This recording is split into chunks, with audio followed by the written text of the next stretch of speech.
Hello বন্ধুরা, আজকে আমি যেই টপিক নিয়ে আলোচনা করব সেটি হলো আমরা যে জন্মদিন পালন করি সেটার ইতিহাস। তো আমি শুরু করছি। তুমি কি কখনো ভেবেছো প্রতি বছর তোমার জন্মদিনে কেন সবাই কেক কাটে?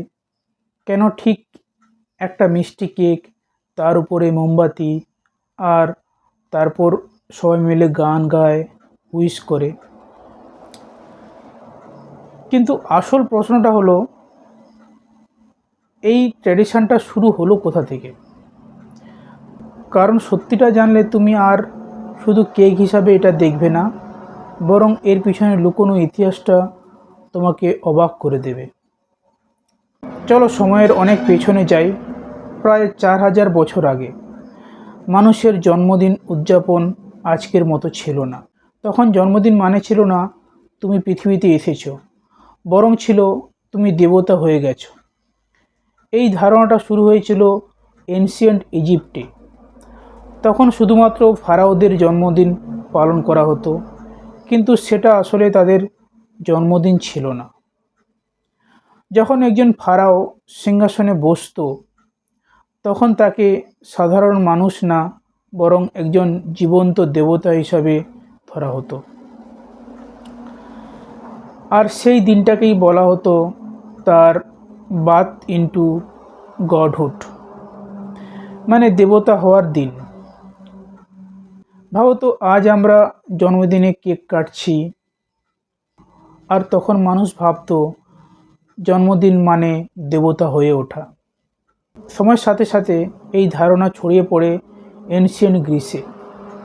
গ্রিকরা তাদের দেবদেবীদের জন্মদিন পালন করত, বিশেষ করে চাঁদের দেবী আর্টিমিসের জন্মদিনে। তারা বিশেষ কেক বানাতো, যেটা দেখতে ঠিক চাঁদের মতো গোল, আর তারা সেই কেকের উপরে মোমবাতি জ্বালতো। কিন্তু কেন মোমবাতি? তারা বিশ্বাস করত এই আলো আর ধোঁয়া আকাশে উঠে গিয়ে সরাসরি দেবতার কাছে প্রার্থনা পৌঁছে দেয়। তুমি যখন কেকের সামনে দাঁড়িয়ে চোখ বন্ধ করে উইশ করো আর মোমবাতি নেভাও, তুমি কি জানো তুমি আসলে 1000 বছর পুরনো একটা বিশ্বাস এখনও ফলো করছো? কিন্তু তখনও একটা বড় প্রশ্ন ছিল, সাধারণ মানুষের জন্মদিন কি হতো? এর উত্তর পাওয়া যায় এনশিয়েন্ট রোমে। রোমানরা প্রথমবার সাধারণ মানুষের জন্মদিন সেলিব্রেট করা শুরু করে। তারা পার্টি দিত, বন্ধুদের ডাকতো, উপহার দিত। কিন্তু একটা শকিং সত্য ছিল, শুধুমাত্র পুরুষের জন্মদিন পালন করা হতো। মেয়েদের জন্মদিন তখন প্রায় গুরুত্বই পেত না। সময় লাগলো অনেক, তারপর ধীরে ধীরে সেটা পরিবর্তন হলো।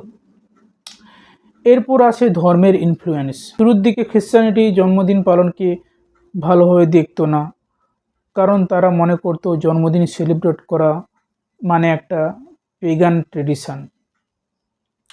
কিন্তু সময়ের সাথে সাথে চিন্তা বদলায়, আর সবচেয়ে বড় পরিবর্তন আসে যখন জিসাস খ্রিস্টের জন্মদিন সেলিব্রেট করা শুরু হয়, যেটাকে আমরা আজ ক্রিসমাস হিসাবে জানি। এরপর ধীরে ধীরে জন্মদিন পালন সাধারণ মানুষের জীবনের অংশ হয়ে যায়। তারপর আসে আধুনিক যুগ।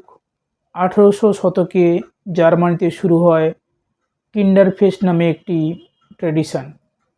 এখানে শিশুদের জন্মদিন বিশেষভাবে সেলিব্রেট করা হতো। সেখান থেকেই আসে আজকের মডার্ন বার্থডে কালচার, কেক, মোমবাতি, গান আর উইশ করা। ধীরে ধীরে এটা পুরো পৃথিবীতে ছড়িয়ে পড়ে, আর আজকে আমরা যেটা করি সেটা 1000 বছরের ইভলিউশনের ফল।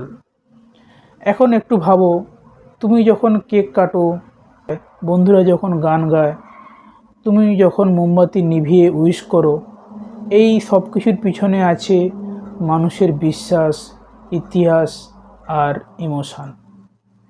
এটা শুধু একটা পার্টি না, এটা একটা রিমাইন্ডার যে তুমি আর একটা বছর পার করছো, আর একটা নতুন চ্যাপ্টার শুরু করছো তোমার জীবনে।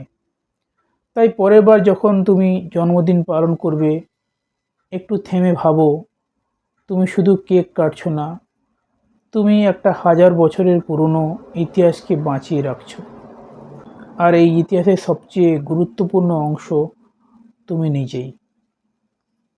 ভিডিওটি ভালো লাগলে লাইক করো, আর এমন অ্যামেজিং স্টোরি জানতে চ্যানেলটিকে সাবস্ক্রাইব করো।